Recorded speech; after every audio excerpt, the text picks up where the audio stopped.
用手轻轻的一捏，芝麻掉一地的香酥烧饼，外酥层层暄软。做法简单，只要你会和面，就能做出全家人都爱吃的香酥烧饼。不用发面，不用烤箱，凉了也非常好吃。想要烧饼好吃，和面最关键。400克面粉，倒入半袋复合酵母，用筷子把它和面粉扒拉均匀。我这里400克面粉用了210克温水，你们在家和面的时候，根据面粉的干湿度来适量的添加温水。调成里面没有干面粉的面絮，往里面放入20克食用油。这一步就是让烧饼外皮起酥的关键步骤。最后和成一个不是很硬的中度面团，不用发面，放到面垫上揉面1分钟左右，这样能快速的激发出酵母的活性。像这样揉成一个光滑的面团，按一下，上面下面再撒点干粉。用擀面棍上下左右把它擀开，擀大擀薄，最后擀成一个大约厚度0.5厘米的面片就可以。这是我用干面粉、椒盐粉和热油调的油酥，油酥放到面片上，用刮板均匀的抹入一层即可。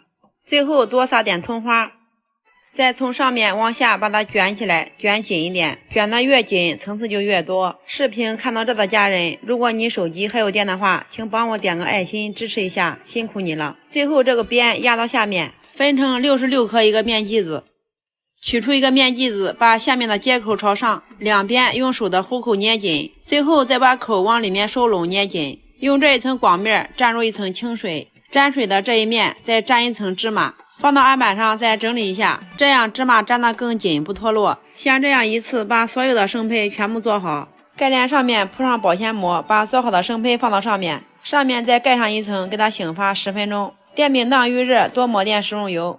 醒发好的烧饼均匀的摆到里面，用一根筷子放到锅边撑着，盖上盖子，给它煎到底面金黄上色。我这里烙了3分钟，打开盖子，咕悠悠的，一个一个的都给它翻个面，不限制时间，把另一面也煎到金黄上色，把另一面也煎到金黄，闻到浓浓的芝麻香味，这个烧饼就熟了。